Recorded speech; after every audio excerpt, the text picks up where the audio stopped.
Oke, untuk video yang ini kita akan membahas ya beberapa saham untuk besok Jumat dan untuk saham-saham yang akan kita bahas di video yang ini diurutin aja sesuai judul ya. Yang pertama ini kita akan cek dulu saham PNLF yang harga sahamnya hitungannya udah turun lumayan dalam ya untuk beberapa hari terakhir ini aja. Dan kalau kita lihat secara histori sih sebenarnya untuk harga sekarang 290-an itu area support kuat ya untuk saham PNLF. Kita lihat secara histori beberapa kali itu mantul naik di area 280-90-an. Jadi mungkin buat teman-teman yang mau entry sih bisa pantau ya untuk besok Jumat atau minggu depan karena ini di area support kuat hitungannya untuk saham PNLF. Ya, kalau kita lihat di sini,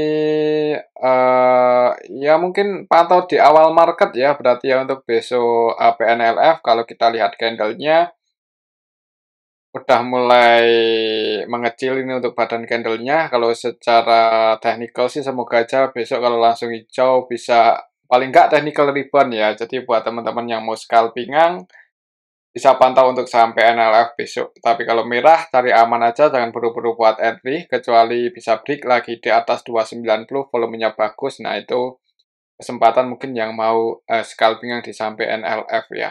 Untuk target price-nya ya disesuaikan aja sih, jangan terlalu tinggi, takutnya nggak naik, nanti malah sideways kan mending diamankan aja kalau udah profit lumayan ya.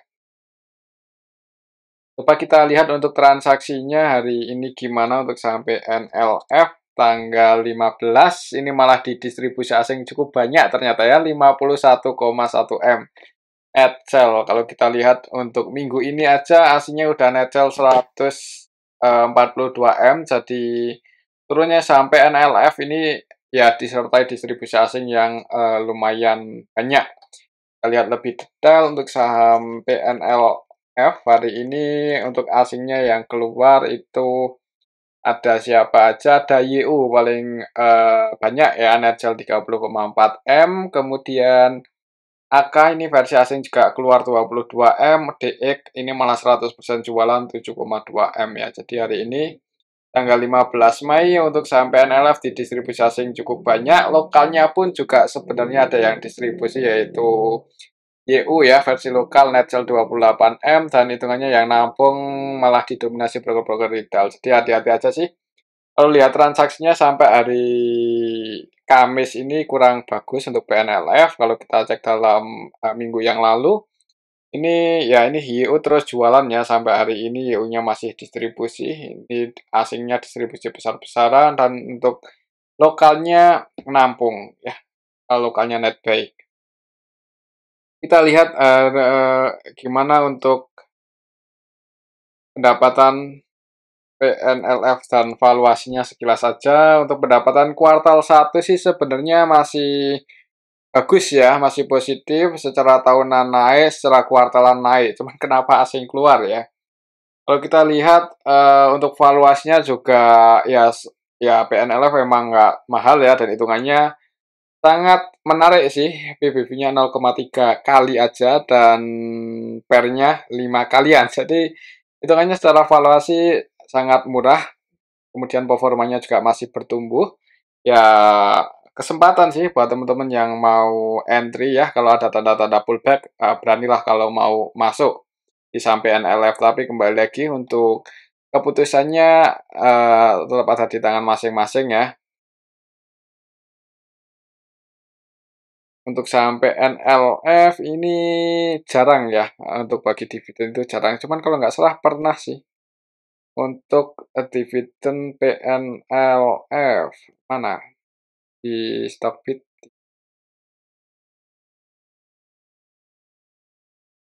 oh, nggak ada ya. Oh, terakhir bagi dividen itu Juli 2022. Jadi nggak, ya emang nggak teratur sih untuk PNLF fase Juli itu udah lama sekali nggak bagi dividen, baru bagi dividen Juli dan tahun kemarin nggak ada, tahun 2024 juga nggak ya. Kita tunggu aja tahun 2025 ini ya. Kalau kita lihat hari ini ada sentimen apa, request-nya juga belum ada ya.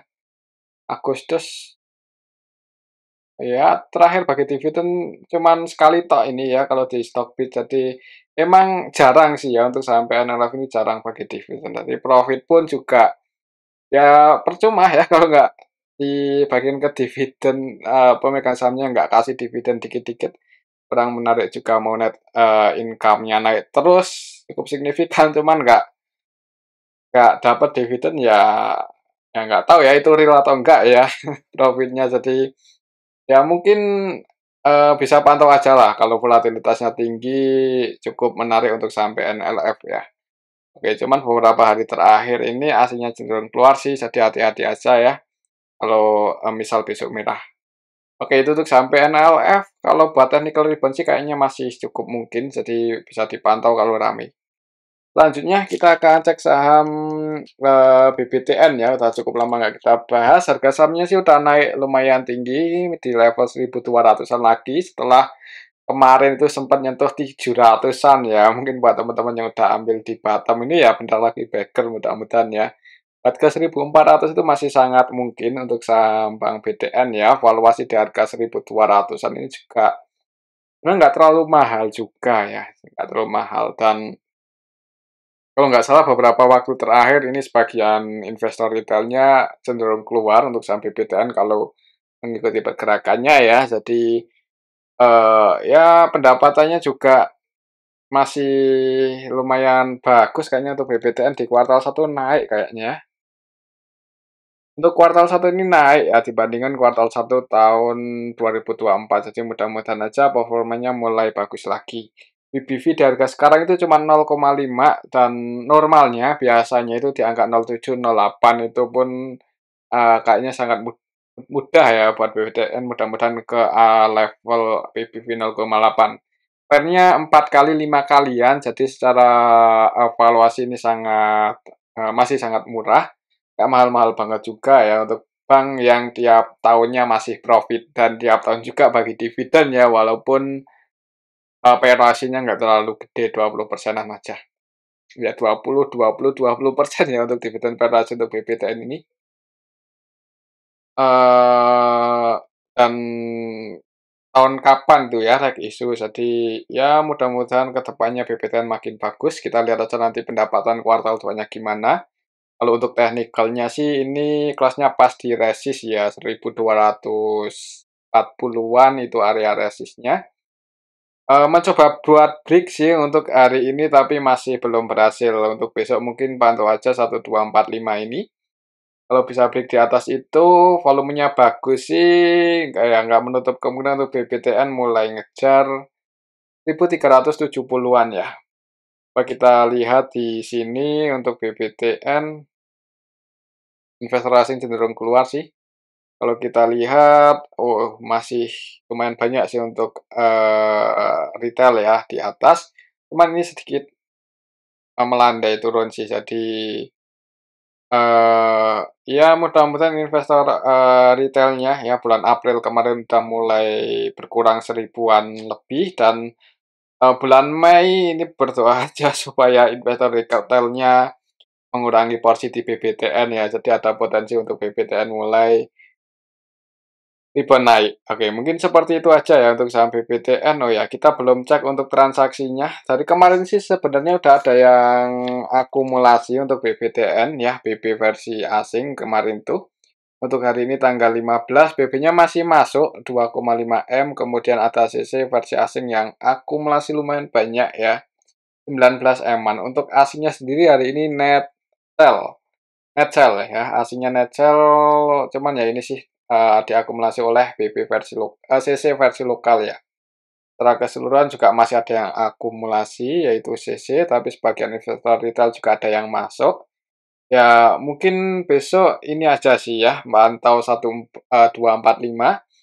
Kalau merah wait and see aja dulu, soalnya supaya cukup dalam di 1150. Cuman kalau berhasil break, ada yang jaga harga di 1240-an sih nggak ada masalah sebenarnya kalau mau entry ya.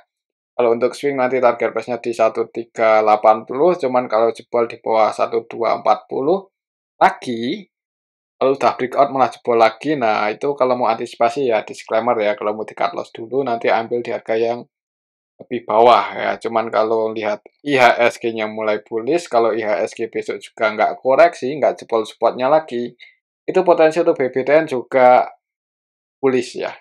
Ini secara teknikal juga sebenarnya udah konfirmasi mulai bullish, naik, big, sideways, breakout, konsolidasi sideways ya, kemudian breakout lagi. Dan mungkin karena ini berada di area resist ya, potensinya kalau nggak sideways ya mudah-mudahan kalaupun turun itu koreksi wajar untuk saham BBTN.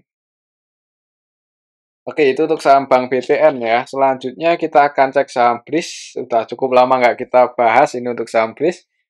Hari ini malah naik sih, candlenya merah cuma ditutup surplus nggak terlalu tinggi ya, 0,35% aja ke level 2.900 untuk saham BRIS. Kemarin sempat mendekati resistnya, nggak bisa break di atas 3.040, koreksi cukup tajam ya, dijaga di area 2.700-an dan ini mulai naik lagi. Mudah-mudahan sih bisa ngejar 3.040-an lagi ya untuk saham BRIS.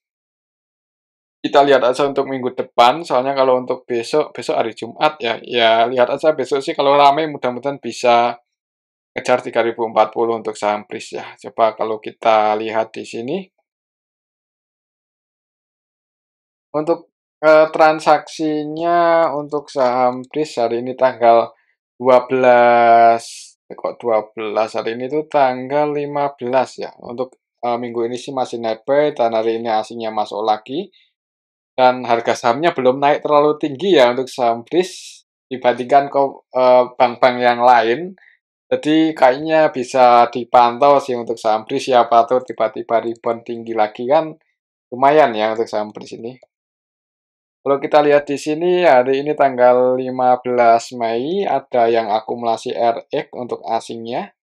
RB 21,3 M dan 100% buy ya untuk RX versi asing hari ini di saham BRIS. Kemudian BB versi asing juga net buy ini 20-an M akumulasi mudah-mudahan, dan untuk lokalnya sendiri jualan ya.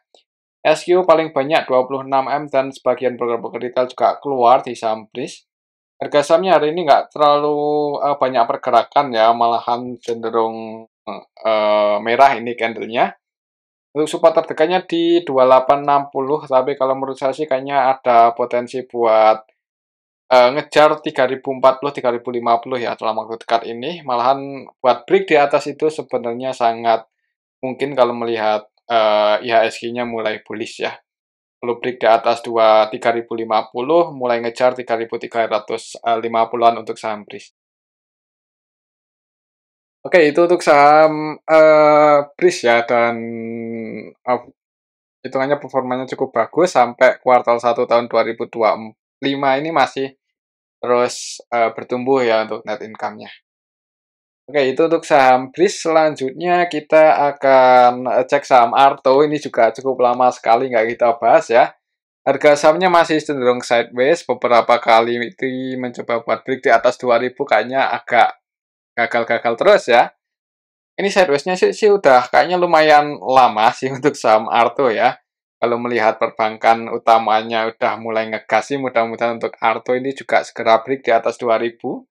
Jadi kalau bisa break di atas 2000 sih sebenarnya kesempatan ya yang mau entry, soalnya untuk saham Arto ini kan volatilitasnya kadang kalau pas bagus trennya itu cukup tinggi ya. Jadi kali floating profit bisa di atas 5% dalam harian itu kan sangat lumayan untuk trading ya. Misal entry habis breakout, misal di 2010 nanti target price-nya di 2200 saja udah berapa persen nih? Udah mendekati 10% kan, jadi bisa dipantau lah untuk saham Arto. Ini sideways-nya udah lumayan dari tanggal berapa ini gagal breakout dari tanggal 28 April ya. Sampai sekarang tanggal 15 Mei masih mencoba buat break di atas 2000 aja ya. Semoga aja bisa segera breakout dan harga sahamnya bisa mulai ngejar 2200-an. Coba kita lihat ya untuk saham Arto ini gimana untuk valuasinya ya. Untuk sektor bank digital nggak murah-murah banget ya, cenderung agak mahal memang, PBV-nya 3 kali, kalau lihat historinya sih sebenarnya udah lumayan di bawah ya. Pendapatannya terus bertumbuh ya, di kuartal 1 ini pendapatannya naik menjadi 60 M, secara tahunan, secara kuartalan positif, kemudian kita lihat untuk komposisi pemegang sahamnya dari 8% September sekarang 7, ya agak sedikit berkurang sih untuk kepemilikan individu ya, atau retail ya di saham Arto, cuman nggak terlalu ini. Dan kayaknya sih harga 2000-an ini harusnya cukup menarik ya buat Arto, mungkin buat teman-teman yang mau entry untuk swing pun lumayan berani lah. Kalau untuk investasi juga ya walaupun nggak bagi dividen, belum ya, belum bagi dividen. Cuman kalau lihat pertumbuhannya, net income-nya terus bertumbuh dari sebelumnya rugi ke profit, makin gede profitnya ya positif sebenarnya untuk pertumbuhannya ya. Dan untuk bank digital ya mungkin karena belum booming lagi, cuman kedepannya sih kemungkinan ini bisa menarik ya. Apalagi volatilitasnya tinggi, jadi semoga aja bisa break dalam waktu dekat di atas Rp2.000 untuk saham Arto ya. Kalau menurut saya sih kayaknya bulan ini bisa break lah. Kalau nggak minggu depan ya mudah-mudahan ya, kalau nggak besok Jumat ya. Kalau break di atas 2000 ya ini target price-nya 2230, 10%-an.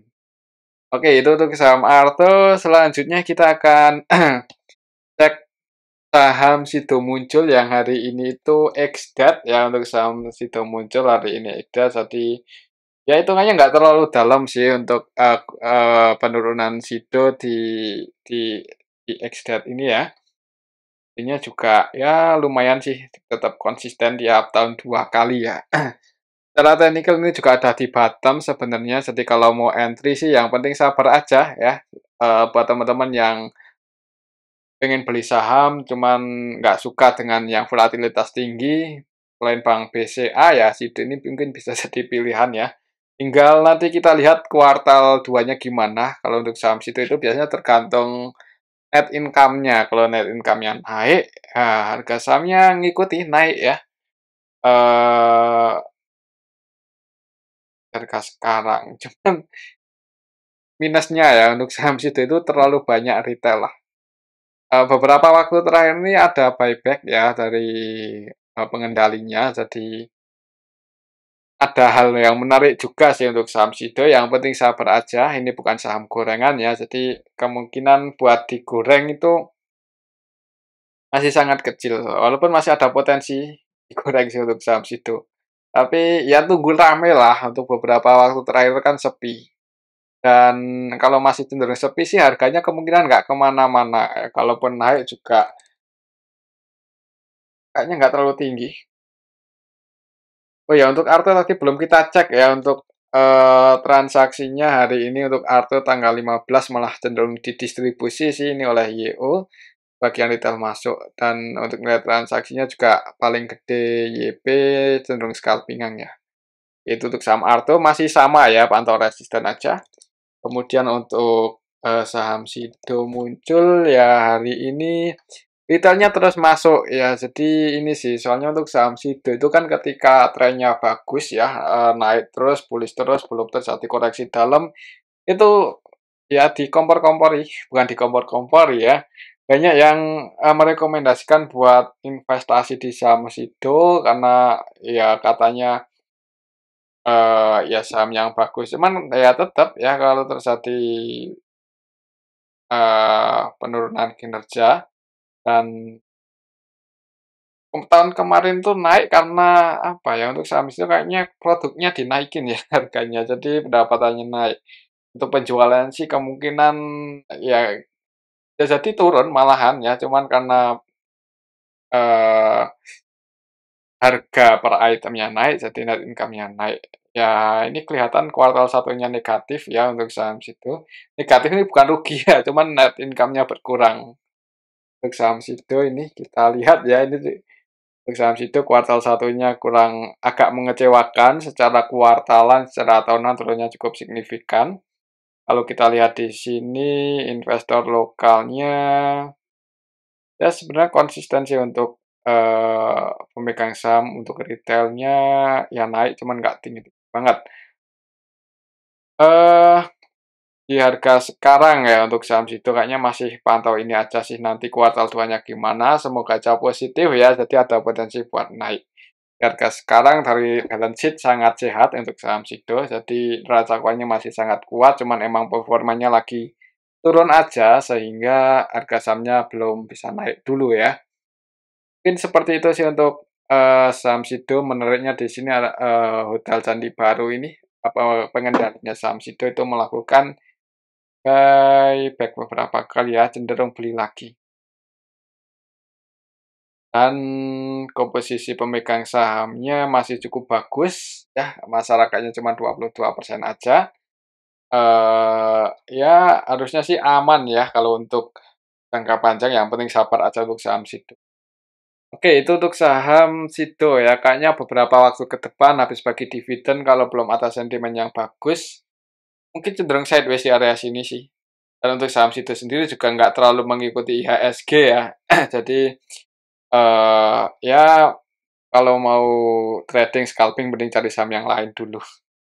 Oke, mungkin seperti itu untuk saham Sido. Selanjutnya kita akan cek saham MTEL ya. Nah, MTEL ini bisa jadikan pilihan soalnya udah mulai ngegas ya. Kalau lihat trennya sih ya mudah-mudahan bisa patah ya ini sideways ke bawahnya.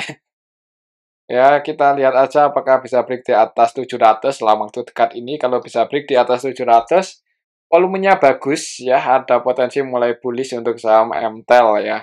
Soalnya ini sih untuk saham MTEL itu dari awal IPO sampai sekarang pun itu sebenarnya masih ada yang akumulasi terus ya, yaitu CC, broker CC dari awal IPO yang jadi underwater-nya sampai sekarang terus belum lepas barang lah. Jadi secara broker saham ini sebenarnya didominasi, dikuasai satu broker ya dari awal IPO untuk saham-saham yang floating di regular market. Kalau kita lihat fundamentalnya juga cukup solid ya, walaupun net income-nya itu naik-naik cuman bertahap ya, nggak langsung jomplang profitnya naik gede. Ya, dengan bisnis model yang seperti MTEL ya harusnya resikonya nggak terlalu gede juga. Kalau ini sih, apalagi ini masuk indeks itu ya, MSCI Medium. Untuk MTEL hari ini asingnya masuk 12M MTEL. Hari ini secara keseluruhan ya ini diakumulasi oleh asing dan CC-nya terus masuk. BK net B10M-an, AK net B7M-an itu udah bisa naik lumayan tinggi.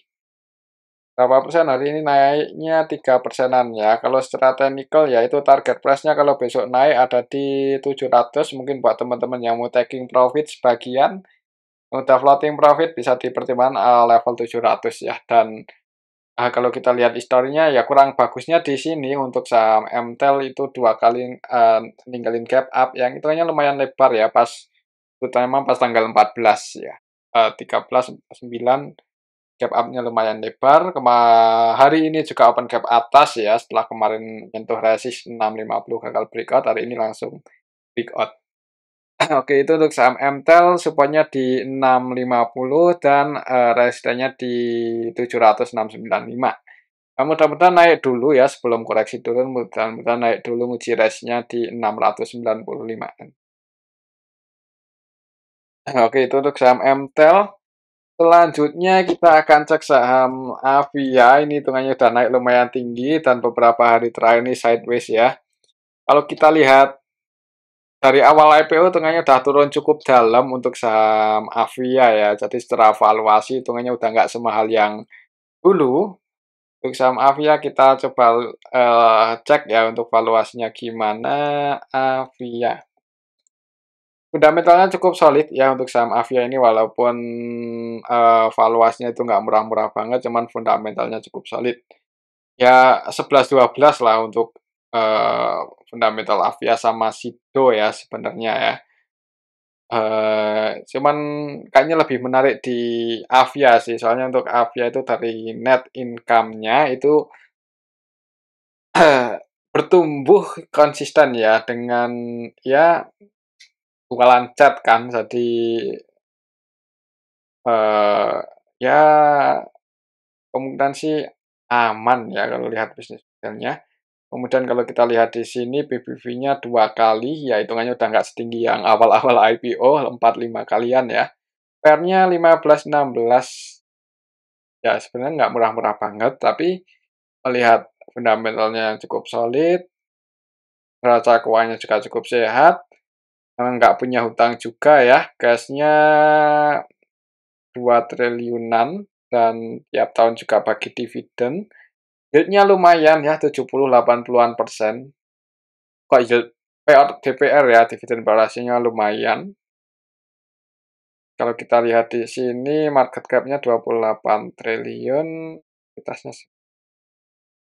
ya bisa dipantau lah untuk saham Avia. Ya ini cukup aman buat teman-teman yang mau entry di saham-saham medium ya. Bisa jadikan pilihan juga, bisa dimasukkan ke list untuk saham Avia. Kayaknya di harga sekarang antara resiko sama potensi profitnya lebih gede potensi profit sih. Kemarin berhasil breakout, berarti supportnya ada di 440, semoga aja nggak jebol lagi di bawah itu ya. Kalau misal entry di harga sekarang sih kayaknya lumayan berani, ini beberapa kali sideways lumayan lama. Mudah-mudahan kalau IHSG-nya bagus, trennya bisa hijau, ngegas, ngejar 500. Ya 500 itu target price untuk saham Avia, mungkin untuk beberapa hari ke depan kalau untuk swing ya. Oke, itu untuk saham Avia. Selanjutnya kita akan cek saham Pani yang udah cukup lama nggak kita bahas. Untuk saham Pani hari ini naik lumayan sih 5,92% ke 12 ribuan ya. 12 ribuan. Kalau kita lihat polanya sebenarnya udah nggak terlalu menarik sih untuk saham Pani. Ya menariknya karena volatilitas tinggi aja ya. Tapi udah berkurang sih ini volatilitasnya dibandingkan beberapa waktu yang lalu. Kalau secara Fibonacci untuk saham Pani, ya ini mencoba buat break ya, cuman masih gagal 2 kali, beberapa kali lah mencoba break ke atas 12.075. Kemarin tanggal 24 gagal, hari ini juga nggak tahu ini berhasil atau enggak ya, lihat besok aja di awal market gimana. Kalau merah wait and see, yang udah floating profit mending diamankan, soalnya ada potensi kalau turun itu cukup dalam. Ini kelas pas di resi sih, kalau berhasil break ngejar 13.500-an, tapi kalau gagal breakout, ya kemungkinannya kalau nggak sideways koreksi ya. Coba kita lihat, oh ya untuk Avia kita belum cek ya transaksi hari ini gimana Avia. Hari ini untuk saham Avia hitungannya nggak terlalu rame, ada sedikit akumulasi, tapi nggak terlalu rame. Kemudian untuk saham, oh ya, untuk saham Pani, Pani hari ini didistribusi oleh XL, YP, XI, PD ya, returnnya pada keluar, jadi harga sahamnya naik. Investor asing akumulasi, BK, CC versi asing akumulasi. Di distribusi retail, harga sahamnya naik, asingnya masuk, harga sahamnya naik untuk saham Pani. Untuk besok mudah-mudahan langsung hijau ya. Tapi kalau merah cari aman aja, mungkin buat teman-teman yang udah terlanjur entry, misal besok naik, ya antisipasi aja kalau turun di bawah 12 ribuan ya. Tapi kembali lagi untuk keputusannya ada di tangan masing-masing. Oke, itu untuk saham Pani. Selanjutnya kita cek saham BSDE yang harga sahamnya hari ini masih hijau ya, naik 2,38, berarti ini berhasil break untuk saham BSDE setelah kemarin mencoba buat breakout, hari ini berhasil ya. Hari ini tadi open gap atas, koreksi turun ke area supportnya 840 kemudian naik. Jadi supportnya di 840 dan resistnya cukup tinggi di 930-an ya. Kita lihat di sini untuk saham BSDE gimana. Transaksinya hari ini tanggal 15 hitungannya malah didistribusi oleh RX 4,8M ya. Jadi hati-hati kalau besok koreksi. Mungkin kalau lihat transaksi hari ini YO-nya masuk ya, nggak distribusi lagi jadi harga sahamnya naik. Kemarin naik cukup tinggi itu karena YO nggak distribusi ya. Karena YO-nya nggak distribusi naik tinggi. Ya semoga aja YO-nya nggak distribusi, jadi kayaknya ada potensi juga untuk saham BSD mulai rebound. valuasinya nggak usah ditanya ya untuk BSDE murah, eee, ya bukan BSDE aja sih, rata-rata saham properti emang valuasinya saat ini pada murah-murah ya, kecuali PANI sama CBDK ya. Oke, mungkin seperti itu untuk saham, BSDE, mudah-mudahan aja bisa mulai ngejar 9.30 untuk bulan ini ya. Dan ini aja dulu untuk analisa kita pada video yang kedua ini ya, semoga bisa bermanfaat. Tetap selamat, terima kasih.